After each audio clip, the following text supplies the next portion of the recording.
about your careers because I've been in this industry now for almost 11 years, so I'm an old lady, and yeah, my bones hurt. It hurts to wake up in the morning, but I have some insights, I think. So, yes. So yeah, I'm Anastasia. I also go by Nicole. That's my middle name. We have too many Anastasias at my job. That's how that happened. But so this is my first time doing a presentation on soft skills, so that was very interesting. I'm usually soft skills are very hard to talk about because everybody has opinions, but like your advice doesn't necessarily apply to everybody. Everybody has their own experience and circumstances, right? So I usually just do technical talks because it builds or it doesn't build. Like it's very black and white, it's clear. But like this stuff, like being a manager, promoting people, doing one-on-ones, like giving your advice about your career, this is like uncomfortable stuff. So I'm saying this disclaimer to highlight that what I'm about to say is just based on my own personal journey and my own experiences. So it's up to y'all to choose what you take away from this and to apply it to yourselves based on your own goals and circumstances. So don't come to me if like stuff doesn't work out for you based on my advice. So what do I mean by career growth? Like, is it obvious? Is it just an increase in pay? This is the one that I think most people tend to default to when I ask them this question, but I'd like you to consider some other metrics. So is it a fancier title, right? The senior developer, whatever. The getting authority over the technical stack. Are people coming to you to choose the next library that you will implement, or if you're doing React or Next, or the cool thing that Kent talked about, right? Like, so what's our next big shiny new thing?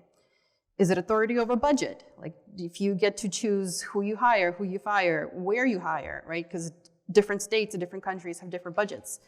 If you get to choose your team's offsite, do you consider that growth, right? You now have more power. So how about working at an industry where you're passionate about? Do you care that you're just building marketing software for some soul-sucking company that's just collecting people's data? Or do you want to work somewhere that's meaningful to you for some reason? And finally, making an impact on people's lives. I've found that going from a developer into management, at first I kind of struggled with that transition, thinking that now, since I'm not pushing code, like I don't have a deliverable, like what is my value here? What am I doing? Does my job still matter? But it's really having the direct impact on whether people are happy to come to work is where I found my meaning. So that's been interesting. So all these factors are valid rulers for measuring growth. So which one matters most to you, right? Ask yourself that. It most likely depends on where you are in your life, which means that it can change, and likely it will change as you get older. Right now, salaries are very top of mind for people. And I think it's because our industry is booming, right? Even in the pandemic, like we're seeing a lot of growth. Everybody's moving online, but e-commerce, so there's a lot of need. I've been having trouble filling positions at my company. We've had a lot of open headcount. We've been hiring all year. So like talent is in demand. One junior dev was telling me how his friend got a huge boost by him jumping companies, right? And I could tell that he was trying to gauge, like, from me what I think and if it's something he should be looking at. I see a lot of these conversations on Twitter too, that because of the high demand, the average starting salary is growing faster than like the organic growth that's happening in companies with your raises and promotions. So people are wondering whether it makes sense for them to jump companies. Has anyone here considered jumping just to boost your salary? Like, you might be happy at your company, but you know that you could be making more somewhere else. You're all liars. We've all thought about it. Like, it sounds obvious, right? I'm a React dev here. I can be a React dev there. I'll be doing the same thing. Why wouldn't I take a higher paycheck? Like, it's obvious. In a lot of cases, like, yeah, that might make sense for you. That might be an appropriate choice. So let me just give you some additional perspective on like the other things that might not be so obvious that you might be getting from your current company. And if you do jump, look out for them. Like, ask questions that you know, to see if you'll still be getting these things. So consider these two roles. On the one hand, we have a dev making, and these are fictional numbers. I just chose some round numbers. So he's making 80K a year. He has a lot of power and influence in his role, right? Like he calls the shots. On the other hand, we have a dev making 100K, but he doesn't have a lot of say over what the team does, and he's pretty much at the mercy of somebody else's choices. So if you transition from the position on the left to the one on the right, is that career growth? Or is it the other way around? Right, I don't think the answer is clear. A higher salary might make you happier outside of work, but greater room to lead and make choices that impact you and your team in your day-to-day 8, 9, 10 hours, right? Like that might make you happier at work. So I think both sides are valid. Here's an even more difficult one to gauge. Like what if you have a developer making 100K on one side, they're the ones writing the code, and on the other side, you have a test automation engineer. They're making more money. They're not writing code, they're writing the scripts that test your code, right? They're writing maybe the scripts in your CI pipeline. So is that a career, like if it's just about salary, then is going from left to right, is that growth? I think a lot of people assume that doing the development is more prestigious than doing the testing. They get caught up in the titles. But if here, what I'm saying is that if the salary doesn't favor that perception, then is that perception still valid? Would you consider moving to a test automation role from a dev just for a higher paycheck? So if not, then maybe it's not just all about the paycheck, right? Like that's my point. Salary is important, but it's not the complete picture. And I promise I'm not saying that just because I'm a hiring manager. Like I truly believe this. So here's some more things to consider before, like in addition to salary. And if you are looking for a change, ask questions about these things. So first is the benefits, of course, like the insurance, the PTO. If you're not a contractor, like assuming you work for a regular job with regular benefits, they invest so much money into your benefits. At my job, I have, I don't even know, 4 or 5 weeks or PTO plus sick pay plus holidays. Like I work with a lot of Europeans. They take work-life balance so seriously. They'll take like 3 weeks off in the winter, 3 weeks off in the summer. Like that's just the norm. So like the whole like where your company is based, I think drives a lot of that culture. I think here in the US, it's more like, you know, really work a lot and that's how you impress people and get ahead. And it's not like that everywhere. So that's just something to be aware of. So yeah, a permanent role versus a contractor. So if we're just looking at the dollars per hour, contractors make way more, but they don't get the benefits, right? They have to pay for insurance out of pocket. They don't get the PTO. So if they want to take time off, they're just not making money at that time. I've interviewed so many contractors who are fed up with feeling like they're disposable. Like they see a difference in how the company treat them because the company knows they're there temporarily, so they're not necessarily investing the same money in them as they do with their regular devs. For example, like let's say a company is setting aside budget to send people to conferences, they're not gonna send all of engineering, right? That's not realistic. So who are they gonna prioritize? The contractor or the dev who's gonna stay there or who's been there for a while? So it's the same story for any other perks that the company might have. So it's just a different dynamic. The company size. So in a bigger company, there's going to be more formal departments, more formal org structure. What does that mean?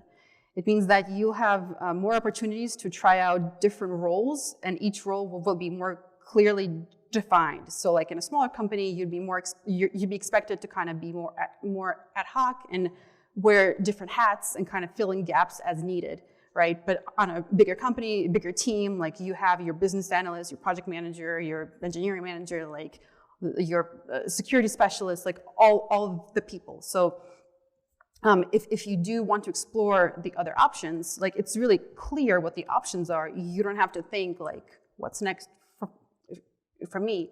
But it's not as fluid to move over. You have to follow the formal channels, apply for the job, talk to your manager, like it's like the position backfilled for what you're leaving. Like it's a process and it takes time. Similar to company size, we have team size. So smaller teams means you'll be wearing more hats. So these are the kinds of questions that you want to be asking if you're thinking of leaving your current company, because the things you have, like with the company size, with the benefits, like this might be making you happy, and you don't even realize that this is important to you until you lose it. This is a very big point for this next one, who you report to. Every once in a while, you'll be lucky enough to report to a manager who's not only a great employee, who's super knowledgeable and is good at mentoring and pushes you to new heights, but they'll also be an amazing human being. And they'll be easy to talk to and make you feel comfortable and show you that they care about you as a person. And then when you're going through personal troubles in life, they'll tell you to just take the time, don't even report it with HR, like just do what you need. Like people like that exist. He'll demonstrate that he trusts you and will give you everything you need for you to be successful at your job, right? Like licenses, time off, support in meetings, like validating what you say, encouragement, motivation. Like there's great managers out there that make you feel empowered and make you better at your job. So I've been in a fork where like I had a great team with a manager I loved, but then I wanted to try something different, and it was such a hard choice to leave that team, right? So that wasn't about money, like that wasn't about. And I felt so much loyalty, and I know a lot of people go through that, and that's totally valid. So finally is the growth opportunities. So asking about, like, for a developer who wants to grow, what are their options? I think at a lot of companies that's not clear, and I've heard so many companies say that, yeah, they're working on defining the paths, and I'm not, like, I don't know why that's not already a thing and it doesn't exist, but that seems to be an in-progress stage for a lot of companies. Like they're still figuring out what's after senior, right? Junior, mid-level, senior, what's next? Like, is it principal? Is it architect? Like, what are my choices? Like, tell me. I don't know what questions to ask because I haven't seen those things yet. So I think it's very insightful to ask that from the person who's interviewing you and see what they say. So I'm going to tell you some advice now that I've collected from my experiences, like basically stuff that I wish people had told me when I was starting out, and I'm going to put them in the context of my story. So here's the highlights of my LinkedIn profile. I graduated from KSU. I used to live in Atlanta. I live in New Hampshire now. So I have a bachelor's in computer science, and I applied for my entry-level job in my last semester. My first day was Halloween. It was I'll remember it forever because it was very weird seeing like all these senior manager people dressed up in weird costumes, and I was like so dressed up in like corporate formal clothes because that's what you do when you start a new job, right? You like dress fancy. Totally stood out. It was really weird. So I just didn't know what to expect. It was the only job I had interviewed at, and I was accepted and I took it. So the interview process, it was like your standard nightmare that you hear about on Twitter, where it was just a conference room with a whiteboard. It was me and like 6 dudes, management, like their most senior dev, leadership, the owner of the company, right? There was no laptop, so like all my technical questions I had to answer on the whiteboard. I had to implement a bubble sort. I didn't know that sorting algorithms are the norm for interviews. There was no Twitter back then. Like, y'all are really lucky. So I didn't practice my sorting. So I was put on the spot, and I struggled a bit, right? So I did the best I could, and then even as I was going over it and talking through my loop and what it's doing, I saw the issues. So I talked through that. So I was there for like an hour and a half to 2 hours, and I mean, even though my sort wasn't perfect, I guess I did well enough to where they offered me the job. And on the way home, because the place was in Decatur, I lived in Ackworth, which is way up 75 North. So it's like a pretty long drive, lots of time to think and reflect and tear yourself apart. I thought about it, and then I sent the email to that lead dev when I got home about how I would have done it differently if I had another chance. And he told me later that was really great, that not a lot of people do that. Not a lot of people follow up after the interview and give feedback and so now that I've been hiring manager, I can confirm that that's true. Like, not a lot of people do that, which is surprising. It's a really easy way to stand out, Like, I hear people saying that they spend a lot of times on interviewing, right? Like interviewing, you go there, like it's a time investment from you. It's also a really big time investment from the company. Like for me to be in a room interviewing you, there's so much time went into fighting for the budget for this role, like convincing my manager to give me this headcount, going through resumes, talking with the recruiter, interviewing other people, prepping for your interview, right? Like researching you and looking at your resume. I feel like it's another part-time job on top of all your other responsibilities. So to send that email, like not just thanking the person for their time, but like if you're interested in a job, like think of something the person said that made you excited and mention that, like, right? Like what was it about this conversation that made you excited? Why do you still care? Why do you want to go to the next step? And there's this one person I interviewed, he did that, and then he also said, like, regardless of what happens, whether I make it to the next level or not, you're experienced in this field, so I'd like you to tell me where you think I should focus my study and my time so I can improve, so I can get better. I mean, I remember that, right? So it stands out. So that's a really easy thing you can do. So the importance of asking for feedback is very important. Not enough people do that. Sometimes we're not receptive to the feedback that we get. So I would like you to practice the following phrase in your heads. Thank you for the feedback.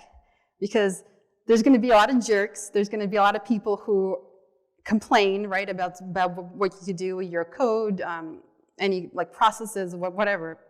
And it's very easy to get caught up in the negative delivery of feedback and just to think like this person doesn't understand, right? Like they don't know what pressures and deadlines I'm under. They haven't done this. Maybe they're not a dev. Maybe it's some business person that's, tearing you apart or whatever. So but put your emotions aside, put their delivery aside, and realize that if someone has a complaint, there must be something there, right? Like maybe they're not bringing the solutions, they're not offering you options, but that doesn't mean that there's not something there that can be improved. So like separate the delivery from the message. On the flip side, it's also very important to consciously force yourself to give feedback. And not just to your team, but to your managers, to the more senior devs or the more junior devs. Your managers are people too, and we also don't know what we're doing sometimes, and we get put into management, and then maybe like the manager training comes later, or like nobody can prepare you for this, right? Like it's people skills. Like every person is different. So anyway, we make mistakes too. So give your manager feedback. If they're doing something that's really helpful, tell them. If they're doing something that makes you uncomfortable or you have ideas for improvement, tell them. They will be happy to hear it. Some topics that are good to give feedback on are communication style, or like project ownership, how projects are being managed and how work is being split up. It'll help you build relationships with people and show them that you care and that you can be trusted to be honest. So just don't be a jerk about it. Don't be one of those people who is just complaining. So on that note, if you remember one thing from my presentation, please remember this. Everyone wants to do a good job. Everyone is just doing their best with the information that they have. So for example, when you're debugging something and maybe you see some code that is not up to your standards, or that looks like it was just hacked in 5 minutes and not even tested, and how could this have possibly worked, and what were they thinking? Like, you don't know. There could have been a deadline, they could have been new, right? Like this could have just been thrown at them. Like nobody wants to do a bad job and be criticized and feel embarrassed. Like everybody's trying to do a good job. So just when you find yourself being frustrated, just say that to yourself in your mind, and then it's okay, and then you move forward and figure it out. Like the goals of our jobs is not to have perfect bug-free software. Like we work for businesses, and the businesses just have to keep running, and that's it. That's like we build things, we build imperfect things, then we refine it and improve and make plans for the future. That's it. That's the goal. We just keep doing that forever, right? Yeah, so when you want to give feedback, my point was that make sure you do your research first and ask why things are the way they are. Don't just make assumptions. Tell yourself that there's probably a good reason and I should check, right? If a process or tool seems idiotic, don't extrapolate to mean that the person following this process or tool is an idiot. Yeah.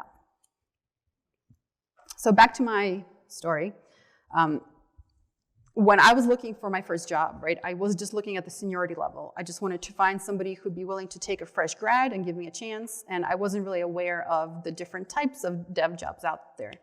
So like front-end versus back-end, or web dev versus native on-prem systems, right? Like it wasn't just all SaaS back then. And I wasn't aware of the three categories of R&D, implementation, and support, right? So in R&D, you're building new, like the new innovation. In implementation, you're taking somebody's software and then applying it to the specific business cases of a client. And in support, it's maintenance. So there's already software, it's been implemented to this client's needs, and now you're in maintenance mode. You might be fixing bugs or implementing really small features, but you're just keeping this thing alive. So of course I learned about the software lifecycle in school, but I never really considered how like the jobs that we see, they're broken up according to this lifecycle. I kind of just assumed it applied to all devs, but it doesn't. So you want to consider that when you're if you're looking for a change. So my first job, so that was in support. It was in help desk. So I think that's a really great place for juniors to be. Like I'm so thankful that that's where I started. Because I got to work with a lot of legacy code, so it means I got to see other people's code, right? Like I learned from seeing what other people do, from seeing their patterns and best practices. I learned to debug. It was a client-facing role because clients would submit tickets, and then we had like a 24-hour period that we had to work on them. So first, I had to explain these issues, these technical issues, to non-technical people. Right, so that was really great communication skills I learned there, and then also I had to learn to estimate, because we had to when a ticket would come in, we had to make a decision whether this was a small enough scope of work where it's handled by the support contract and we could take it, or will this require more work and it needs to go to the implementation team and be billed for, right? So like we had to give that information to sales. So I spent about 2 years there, and I could have just stayed there, right? There's devs who were there when I got there and devs who were there when I left, and they were perfectly happy. I think it's a comfortable job because the pressure to learn new things is not quite as high as like we feel in R&D and implementation. So if you're tired of the grind of constantly like having to spend personal time on learning new things, like this might make you happy. Like this is a valid place to be.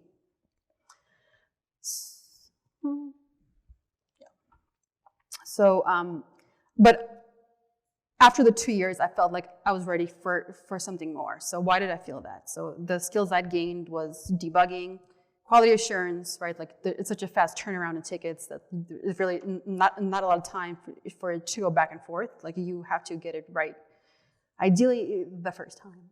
So communication and estimation, right? What I also learned is that for estimating, so it's I remember trying to like impress and try to give short estimates, you know, like to show people, yes, I can do this really quickly, but quick estimates it's not what's impressive. Accurate estimates is what's impressive. To consistently give accurate estimates over time, that's what your company needs. So if that's something you're struggling with, right, really try to look at what your estimates are and then how long it actually takes you to do that work, and ask yourself, why is there discrepancy? Are there unknowns?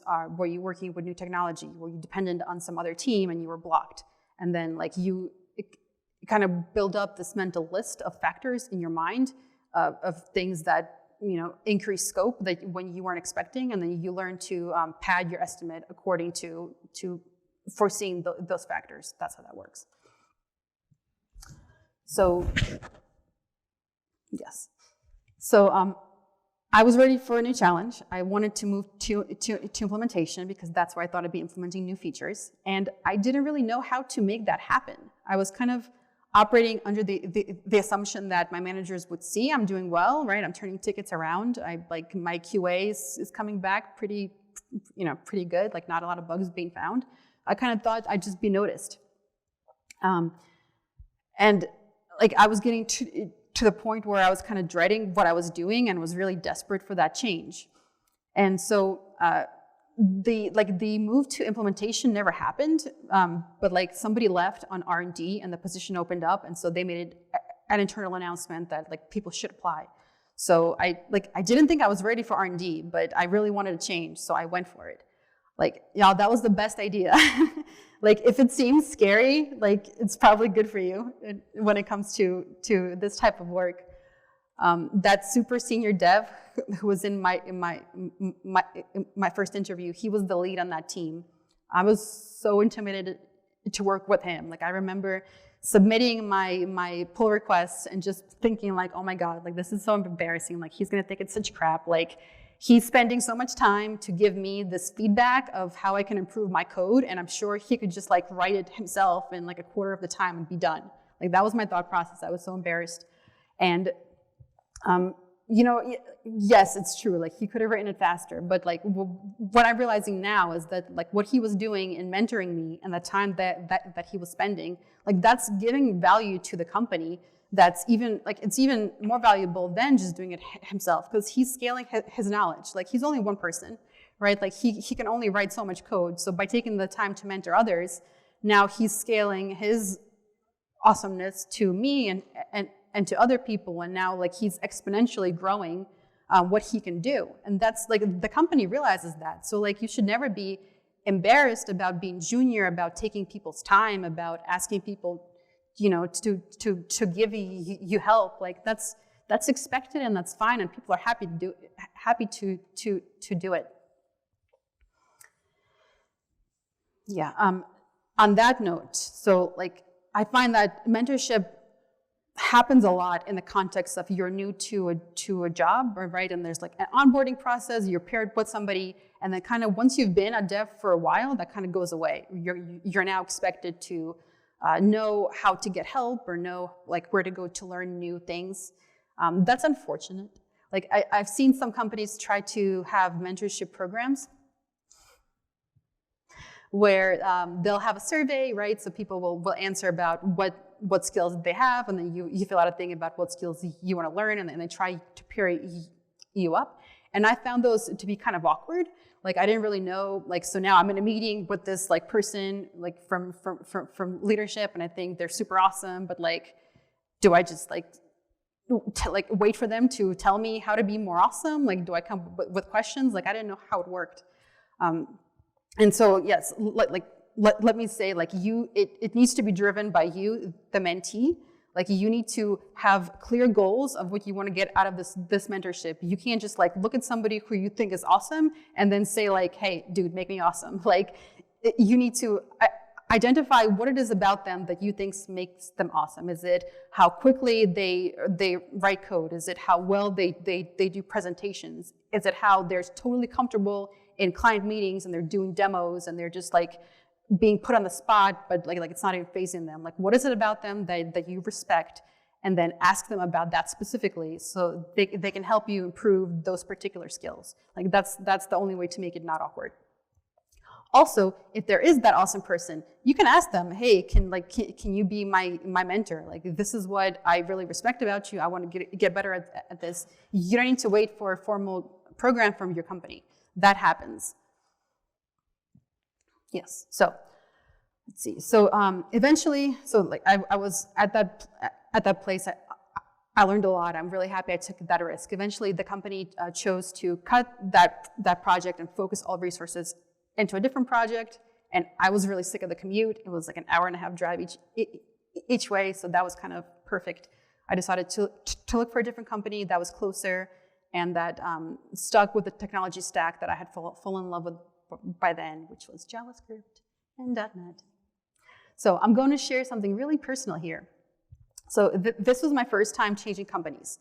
When I applied for the entry-level gig, they had the salary requirements listed, or the salary range listed, so I knew what I'd be getting. Once I started job hunting, like that's not a thing anymore, right? Like jobs don't really list their salary requirements. So I told them what I make currently, and then they offered me $10K higher, and I was like, oh my God, it's so good. I was so excited. Of course, I just accepted. And then within the first 6 months, I got another 10K raise. And then at a year mark, it was one more 10K. So I thought I was just doing so good. Sorry. I thought I was just like kicking ass and like, you know, like I must just be so great, and that's why this is happening. And then I realize now that string of raises that's not normal. Like you really shouldn't, like, getting a raise until you hit your 1 year mark, it's really unusual. So what it meant is that they hired me really low, right? Like really under budget. It was based on what I told them I make, and not based on the budget they had for that role. So, and they realized that, like, once they realized I'm a decent dev, they knew they had to bump me before I learned how underpaid I was. So let me tell you this secret as the hiring manager. I think everybody should know this. I don't know why it's not talked about more commonly, but it's against the law for companies to ask you what you currently make. So like they can ask you, you know, what range do you want to have? Like, what are you looking for? But they can't just ask you what you make. So don't feel pressured to give that information. And if they ask you what you're looking for and you respond with, I'd like to know your range, like that's okay to do that. And like good companies who care for their people, like they will not let that, you know, dissuade them from seeing you as a candidate. I've had many people ask me that. So yeah, it does happen. So feel empowered. So I think this is especially important for women. Where are my ladies at? So it's important for everybody, but I'm going to take this opportunity to have a little spiel about women in tech. So tech is such a great place for us to be, y'all, because like we have the benefits and the opportunity to work remotely. Like it's so great once you have kids. Like this is so, I know a lot of women get discouraged because it's very hard to be the only woman in the room a lot of the times. But I really think that this is such a good industry that it's worth fighting hard to stay in it and to fight to find that great team who supports you, you know, and treats you equally and fairly. And for the gentlemen, so what y'all can do to be an ally to us is to, when you encounter a woman talking about her struggles as a woman in tech, to believe her, to take what she's saying and face value, and to validate her message in front of others. Because our default is not to assume that we're being mistreated because we're women. We all want to love our companies and our coworkers. So when something crappy happens, we try to give people the benefit of the doubt and to find other justifications. Like at one of my previous companies, I won't say exactly which one, but after I was there for about a year and a half, I found out that somebody new was coming in and he was being like into the same role that I was in, right? And he was being hired at 15K more than what I was already making there after a year and a half. And my instinct wasn't like, you know, wasn't to assume because I'm a woman. My instinct was like, oh, like he must be more knowledgeable and more experienced. Like there must be a valid reason. Like you know, and then it took me like a whole other year of working with that person to see like no, we're doing the same job. Like he's a lead, I'm a lead. Like we're both wearing the same hats, like architect, project manager. We're developer. We're both working on pretty much equal projects for enterprise clients. Our requirements were actually so similar that we like talked a lot about our implementations and used each other's code. Like I felt like we were on par. So, yeah. So enough of that. Okay, one more thing to note on hiring. So if there's a company you really want to work for and you apply and you don't get it, and then you see a new opening, do apply again. Like I remember thinking that like once you submit your resume, right, they have it on file and like they'll call me back if something else opens up that I'm a good fit for. That's not how that works.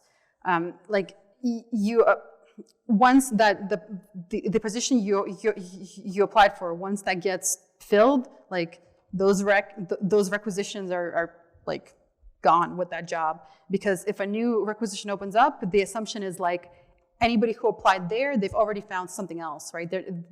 They're not open to work. So it's a better use of the recruiters and the hiring managers' time to just go look at new candidates who are definitely open to work than trying to dig through the old pile. So it doesn't mean you're not qualified for this new thing. So it's okay to keep applying multiple times. So back to my story. So at this point, I was my first introduction to conferences and the community.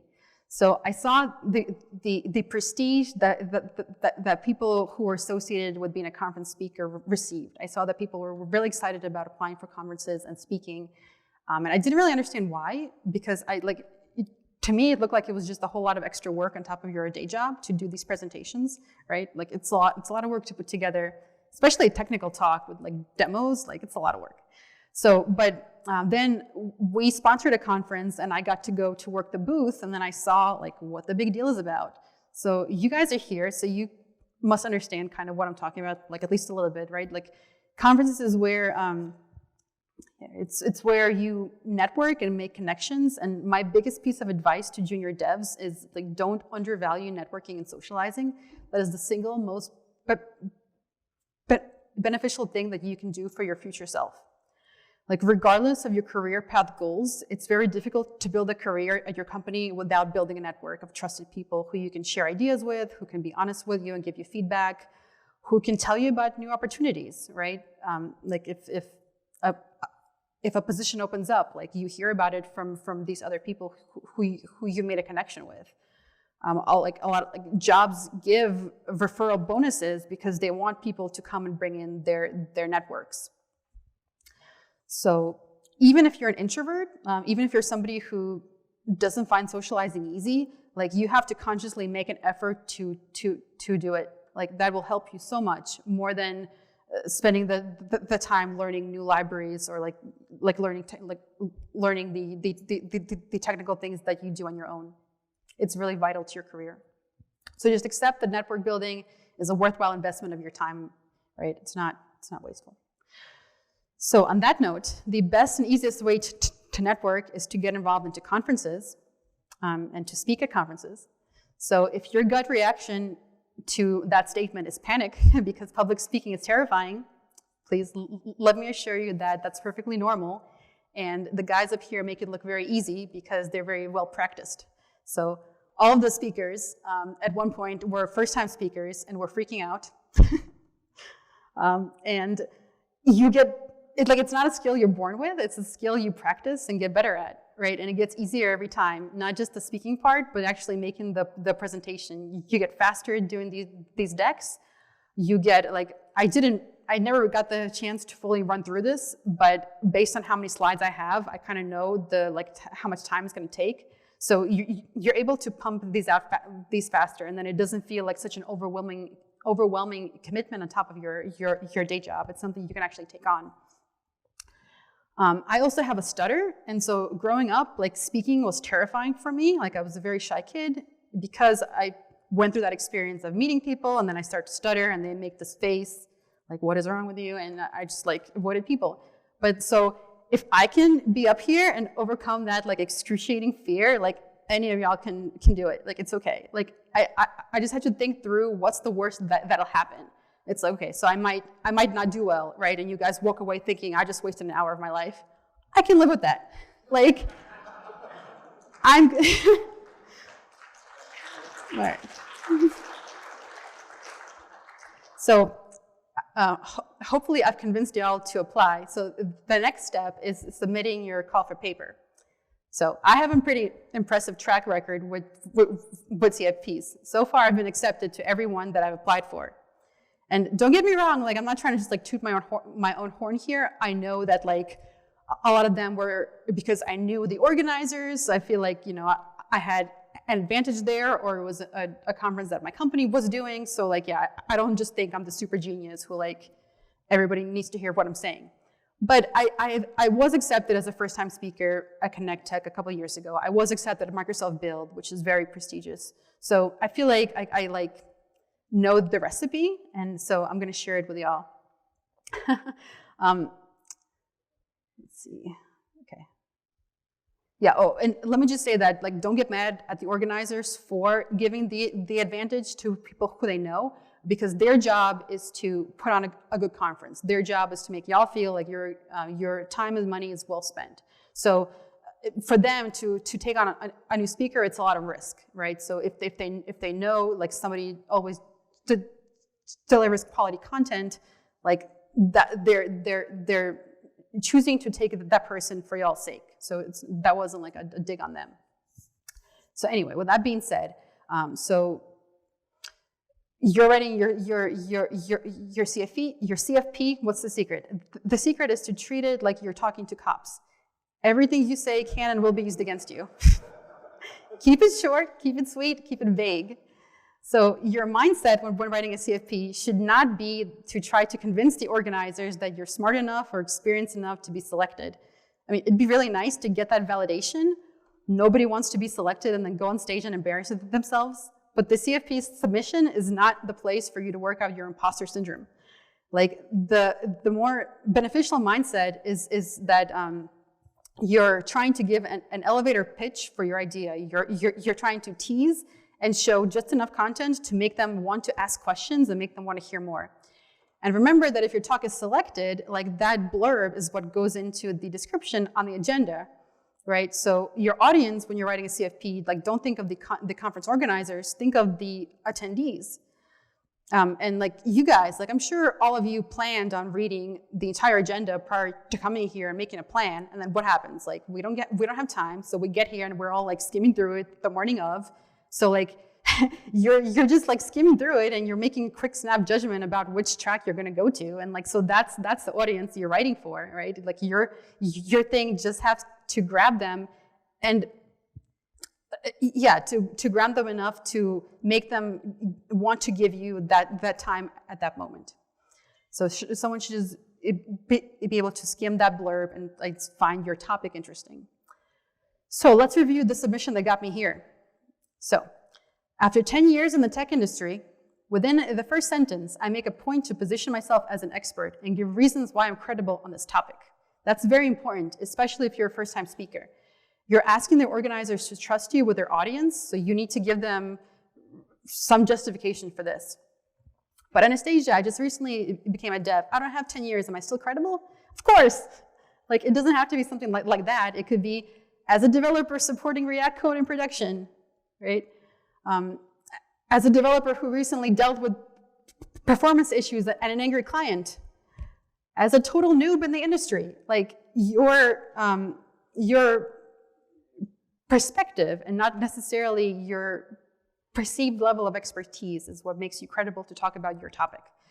And the organizers just want to make sure you're sharing original ideas, that you're not just repeating what someone else is saying. So that's what they're looking for. Okay, so after 10 years in the tech industry, I have a ton of insights to share with other devs.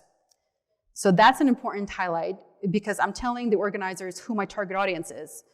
They might have multiple tracks, right? Like there might be a technical, not technical, soft skills, you know. So like for them knowing, and it's a lot of work to plan those tracks and make sure that like as you're accepting sessions that the tracks are balanced. So you're just making it easier for them to categorize you, and that makes it more likely for you to be chosen. And then, so once I've established why I'm credible, who I'm speaking to, so now I give like a list of key takeaways. And that's what's gonna, like, that's the teaser. So my list was everything from tips for individual contributors to advice for the more senior, more ambitious folks. That's it, like short and sweet. This was my submission. So I don't know, maybe you hate it. Am I doing okay?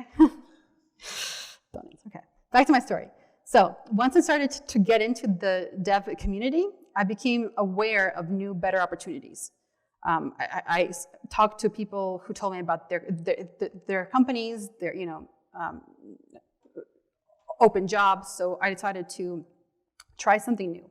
So I went to a company where the projects were bigger, the clients were bigger, the teams were bigger. I got to see all the different roles I mentioned earlier, like the more formal roles, business analyst, project manager, program manager, product owner, customer success, technical writer, platform architect, system architect, enterprise architect, security specialist, infrastructure engineer, test automation engineer. This is like one team, and there's like multiple within each thing, right? So before I thought they were just devs and we did all these things, and now I saw that all the specializations that we can do as devs, like they can be a full-time job. So for your career growth, management is not your only option. Like it's not like, I think we sometimes get pushed into it because nobody, like it's good when a manager is technical, and it's really hard to find people with technical backgrounds who want to take on the management responsibilities. So I think that's what companies kind of push us into that path, but that's not the only option. Yes, so by that time, these are the skills I feel like I gained that allowed me to move on to that next senior level. I always tell my junior devs that getting to the more senior level, it's less and less about your technical skills and more about the soft skills. It's about you, like, yes, you're architecting a system, but then you have to be able to talk about that architecture to all the stakeholders. You have to be able to justify to business and to product why this architecture is going to take this long, because they're going to have to sacrifice some other things that they want for you to make this happen. Why is this worth it? Why will this be good at the end? You have you're the liaison between your team and the company, and you have to advocate for what your team needs.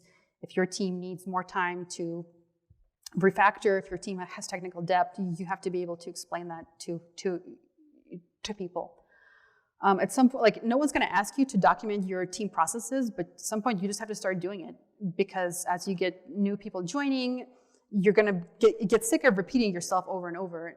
And right, like, you're going to wish you just recorded yourself last time and you can point them to some docs. So you just need to start doing those things, and that's really what makes you stand out as a leader in your team. So once you think you're ready, like once you think you've acquired those skills, don't just wait and let things happen to you, or don't just wait for things to happen to you. Don't just wait to be noticed. Like, to be promoted, you need to have that ambition and that goal, and you need to consciously make a decision that you want to go for this role, and you need to speak to your manager about it. Speak to your manager, ask questions. So, right, speak up in meetings. Don't worry about sounding stupid and asking stupid questions. Like, if you're thinking about questions, other people are thinking of them too. Ask for feedback, give feedback, like I mentioned, right? If you don't know what your options are and you want to see what are the other roles and what is their day-to-day actually like, because just reading a job description, that won't give you the full picture. So you can ask to be included in some of these other meetings for the other roles that you might be thinking about. That's fine. People will think that's great that you're showing this initiative.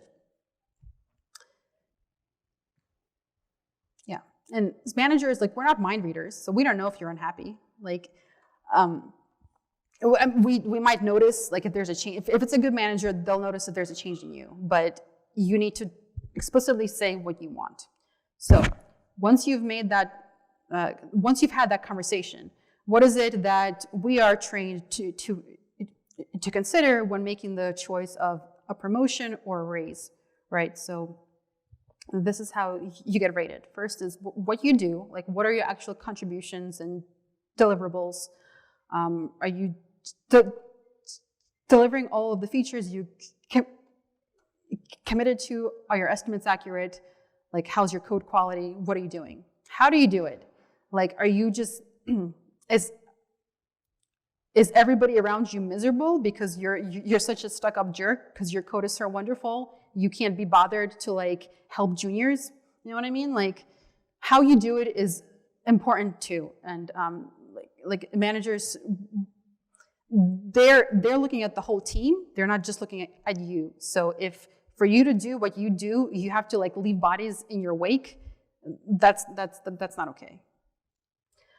So your future potential, like, are you somebody who is trying to learn and who's like bringing up ideas when we're talking about sprint planning, right? Like you just saw a conference and you think something is cool and now you're telling the team about it and you're so excited. Like that's a part of it. So the impact of losing you, are you working on some kind of specialization that if you just left, like we would just like, what do we do now? Like, right, like you're the only one maintaining these CI pipelines and nobody else knows PowerShell. Like we'd be in a bad spot if you left. And finally, the team balance. So you'll notice if you're a senior dev, like you're not working with a whole lot of other senior devs, right? Companies try to spread those out so that you're always mentoring more junior people, and teams are usually pretty balanced. Like there's a good mix of junior, mid-level, senior. So if you're a senior and you're in a team with other seniors, like you don't really have room to grow on that team, and you may want to think about like what other teams, what other projects are available for me in this company. Otherwise, like you'll grow much faster that way. So that brings me to the point of silos, right? Like we're talking about what are the other options for me other than management? How can I grow? So as engineers, we tend to undervalue the work of other departments like sales, marketing, right? All those other people who are critical to our businesses and critical to keeping our companies running. So as a developer, like you might know that you will never go into sales. Like you might know that that's not something that interests you. So why bother learning about their processes, right? But like, like maybe if you had nothing better to do, then fine. But why would you go and spend your time to actively find out what these teams are doing? So here's my advice. The hardest part about advancing your career is figuring out what you want to do. Like you might have assumptions about those roles, and you might find out like your assumptions are totally wrong. Like for sales, for example, so like sales engineers, I was really surprised to learn this. What they do is, so they're all technical backgrounds, and they take the new release and they build demos. Because they have to showcase the functionality to clients, and then they find out the unique cases of clients and apply and tailor their demos to those clients. So they're constantly playing with the new releases and building things. Like they're constantly building these quick demos, and like they travel a lot. So it's a highly technical role that's a lot of fun. And like if you're somebody who likes to like play on your own, but you don't really you struggle to find what to build, like what projects, like how can I put this cool new thing to use? Like I have my own blog site, what do I do next? Like this is great because you always have this like small in terms of time thing to work on. And you don't have the responsibility of getting code to production and doing that last 5% that actually takes forever to get it over the hump. Yeah, so you won't know these things unless you get involved with those teams. Okay, so at this point, I've made my way to my current company because I realized there was a big world out there in this space, not just being a dev. So I wanted to try something different. And at my current company, Sitecore, so there was a position for technical front-end evangelist. So if you guys have heard of devrel, that's what that is. So the evangelist team is magical. They're the glue between external devs, internal devs, marketing, sales, really any part of the organization that's technical, that's not the engineering. Like that's what the evangelists kind of cover. So if you're kind of getting bored in your dev role, I really recommend to explore devrel. It's a really growing field and it's very interesting. There's travel, there's the community work is just so rewarding and it's a lot of fun.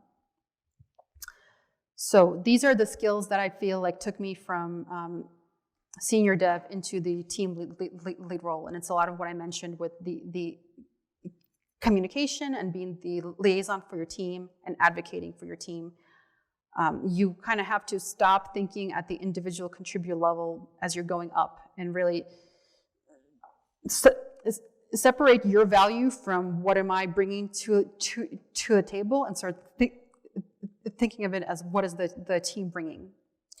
And to really make a push from team lead to engineering manager, you have to have a genuine desire for other people to succeed. So you have to let go of needing to be the best. Like, you'll have other people on your team who are smarter than you, more experienced. I don't think I've written code in the last couple of months. Like, my team let me do a release on Thursday. That was very nice. But so I'm like constantly, like, I'm here, I'm at the speaker's table, I'm hearing people talk about technology that I haven't heard of yet. I'm freaking out.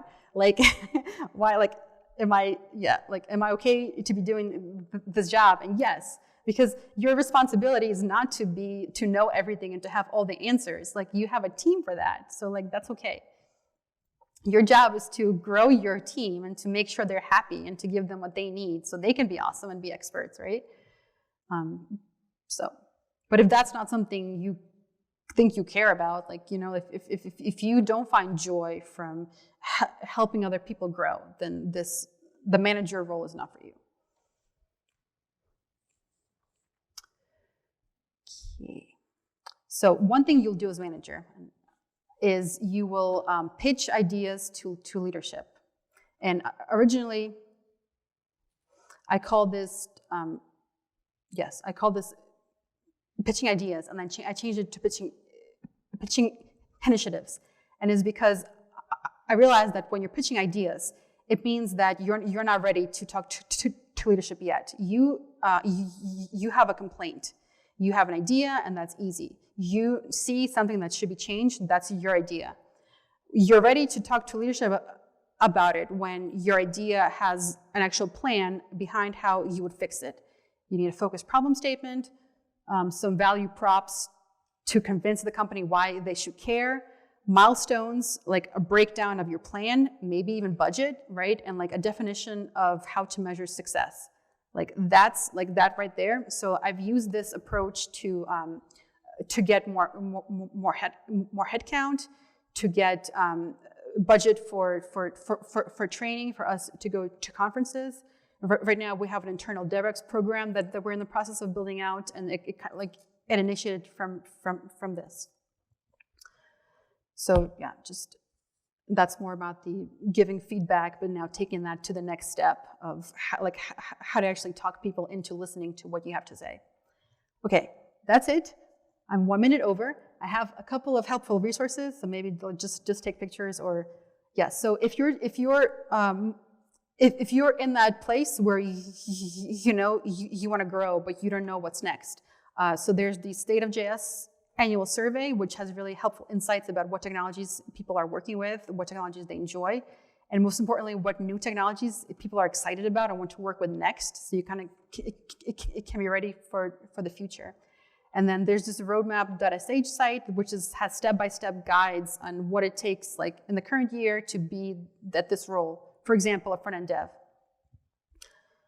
And then for getting into the more lead roles, so I just recently found this website, and I mean, it's wonderful. So leaddevcom, I love their content. They have blogs and articles, and they also have a conference. And one of their authors is Camille, and she has a book, The Manager's Path. As I was reading this, like, I feel like she went into my brain and just like looked at my 10 years and just experienced and organized it into something coherent. It was like, I felt so validated. Like, all these things as you're going through your career that you're struggling and you don't have all the answers and you're wondering, is it just me or do other people struggle with this? Like, am I making the right choice? Like, you're questioning if you're doing a good enough job. Like, she hit it all so perfectly.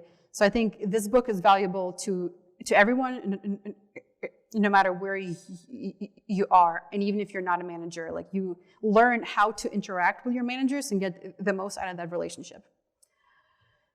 And yeah, these are just some more general resources that I find super helpful. And that's it.